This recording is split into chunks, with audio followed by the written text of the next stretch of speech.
Olá, paz e graça para a tua vida, paz e graça para você que tem me acompanhado no canal. E hoje, dando continuidade aí ao resumo bíblico, nós vamos falar sobre o livro de Números. Livro de Números. Gostou? Curte o canal, deixa o seu comentário, porque assim você está me ajudando e está me ajudando a fortalecer para que eu possa fazer outros trabalhos como esse, em nome de Jesus. Talvez você já leu a Bíblia por algumas vezes, talvez você já leu até alguns versículos do livro de Números, mas não parou para entender qual que é o significado do livro de Números. E nós vamos trazer para você aqui agora.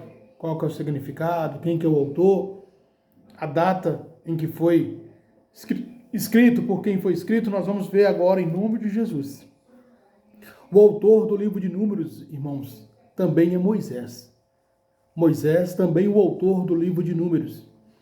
Ele foi escrito no ano de 1450 a 1400 a.C.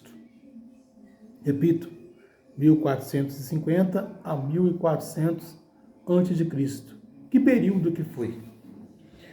Aproximadamente 39 anos, o período da história de Israel, desde o segundo ano depois do êxodo até a conquista de Canaã.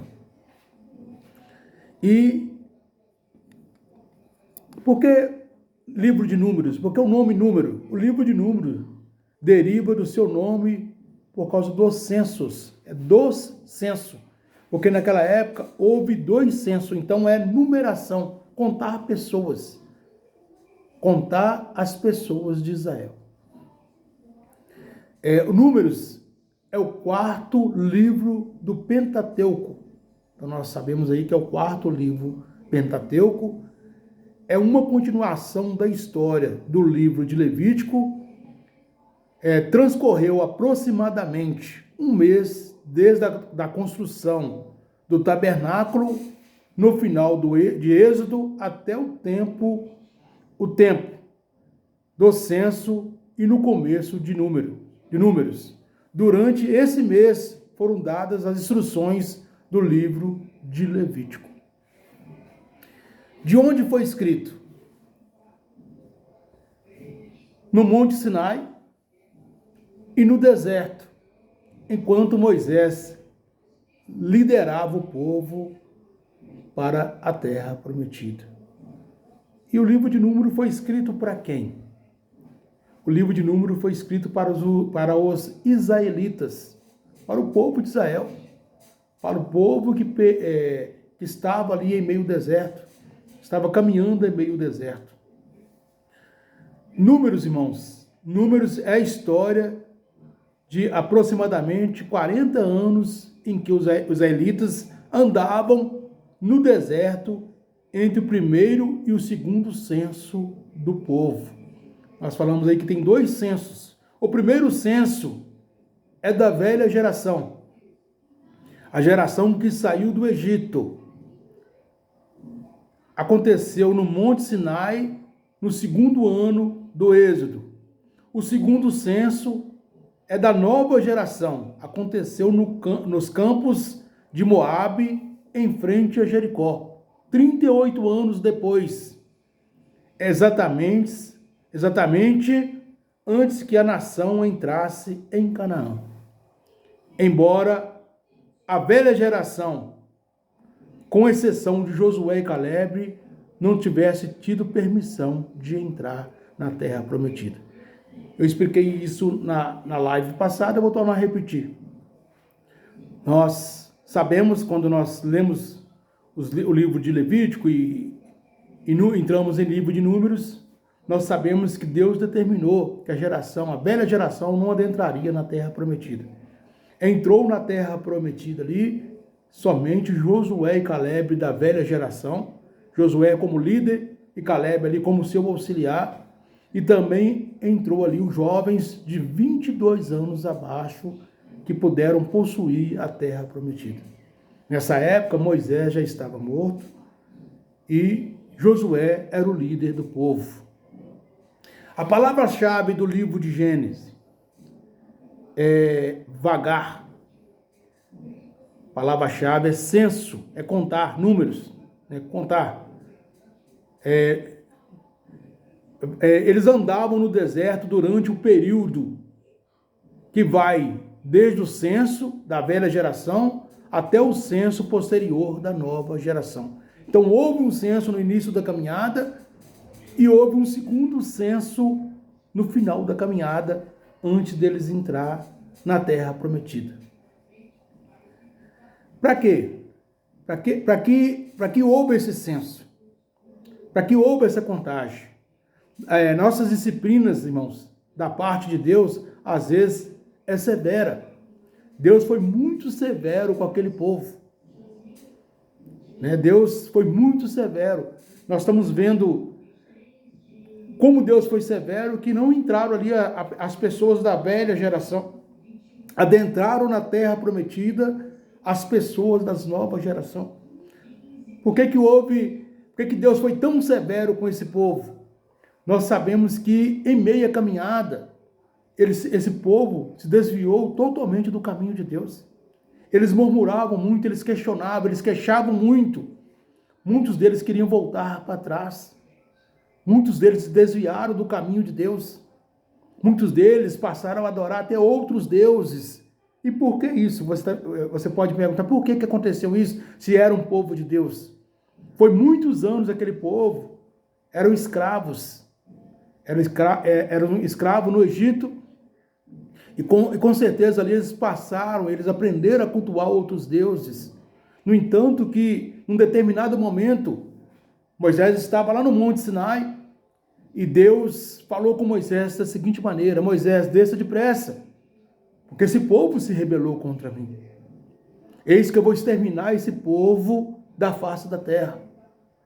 E Moisés, em diálogo com Deus, falou assim: Senhor, o que o inimigo vai pensar de nós? Tirasse nós da escravidão para nós morrermos aqui na beirada dessa serra? Aí Moisés desce com as tábuas das leis, e quando Moisés desce com as tábuas das leis, uma parte daquele povo estava ali em volta de um bezerro feito de ouro. Eles estavam adorando, eles estavam cultuando aquele bezerro feito de ouro. A Bíblia nos conta que Moisés destruiu as tábuas das leis. Moisés foi para a frente do arraial e levantou ali as mãos e falou: quem for de Deus, passe para cá. E a Bíblia fala que um grupo de pessoas passou para o lado de Moisés. E ali a Bíblia também menciona que a maioria daquelas pessoas era o povo de Levi. E ali Moisés mandou que tirasse as espadas das suas bainhas e colocasse sobre as coxas. E ali houve a determinação de Moisés que matasse todas aquelas pessoas que estavam adorando aquele bezerro. E a Bíblia nos menciona que morreu naquele dia mais de 3.000 pessoas, sem contar mulheres e sem contar crianças. É um Deus severo ou um Deus justo? Deus estava sempre do lado daquele povo. Deus estava sempre cuidando daquele povo. Mas aquele povo murmuravam, aquele povo queria voltar para trás, aquele povo construiu até um bezerro de ouro como para eles adorar, para eles cultuar. E ali houve a ira de Deus sobre aquele povo. Então, por isso que aquele povo era disciplinado. Nós estamos falando aqui do povo de Deus, do povo original de Deus. Israel é o povo original de Deus. É o povo que foi escolhido por Deus. E aquele povo eram rebeldes, aquele povo era indisciplinado, e aquele povo aprendeu muito mal. Eles aprenderam o uso e costumes negativos. Eles aprenderam a cultuar imagens como o pessoal egípcio fazia. Então nós aprendemos aqui, irmãos, do livro de Gênesis. A murmuração, queixas, são ofensas que eles faziam a Deus, sempre eles faziam a Deus. Eles murmuravam muito com Moisés, Eles queixavam muito com Moisés. Muitos queriam voltar atrás, voltar a ser escravo, morar no Egito, do que estar ali em meio ao deserto, se purificando. E ali a ira de Deus foi derramada sobre aquele povo, que eu acabei de mencionar aqui, está lá no capítulo 11. Dá uma lida aí, em nome de Jesus. E eu quero deixar o embolso aqui para que você possa entender quais são as coisas que estão no livro de Gênesis e o que nós possamos trazer para nós nos dias de hoje. Primeira coisa, não adoramos imagens. Nós adoramos um Deus vivo e um Deus espiritual. Nosso Deus não está morto, nosso Deus está vivo e o nosso Deus é espiritual. Deus condena os adoradores de imagens. Não cultuamos imagens, não levantamos imagens para nós adorarmos. Como foi feito aí no Velho Testamento, também não fazemos nós hoje, no tempo de hoje. Não cultuamos e não adoramos imagem. O período do censo dos israelitas está lá em Números 1, até Números 49. A velha geração se prepara para herdar a terra prometida. Está lá em Números 5:1 até Números 10:10. A velha geração fracassa em herdar a terra prometida. Números 10:11 até Números 21:35. Israel encontra os moabitas e Balaão. Está lá em Números 22:1 até Números 25:18. O segundo censo dos israelitas está lá em Números 26:1 até Números 65. A nova geração se prepara para herdar a terra prometida. Números 27:1 a Números 36:13. Esse é o resumo do livro de Números. Que nós possamos aprender também com esse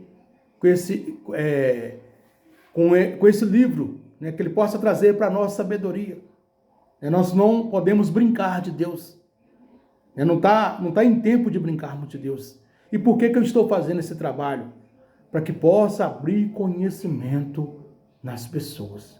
Que as pessoas possam entender que nós somos cristãos. Nós somos seguidores de Cristo. Nós não podemos desviar nem para a direita nem para a esquerda. Nós temos que ter um foco. E o nosso foco é Cristo Jesus. Caminhamos em direção a Cristo. Amém? Andamos e caminhamos em direção a Cristo. Filipenses 3:14. Nós temos que prosseguir para o alvo. E o nosso alvo é Cristo. Nosso alvo é Cristo Jesus. Amém, irmãos?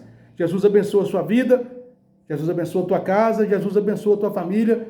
E deixa uma oração para nós finalizarmos em nome de Jesus. Senhor Deus e Pai, coloca essa vida que tem acompanhado esse trabalho, Pai, sobre as tuas mãos, para que o Espírito Santo do Senhor possa testificar nessa vida, Deus, a importância de nós conhecermos a Bíblia, a importância de nós conhecermos os livros da Bíblia, tanto o Velho quanto o Novo Testamento, para que nós não venhamos a ser confundidos, para que nós não venhamos a andarmos como vento, mas que nós sejamos fortalecidos no Senhor.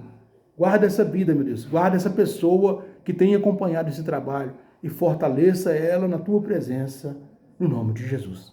Jesus abençoe a tua vida.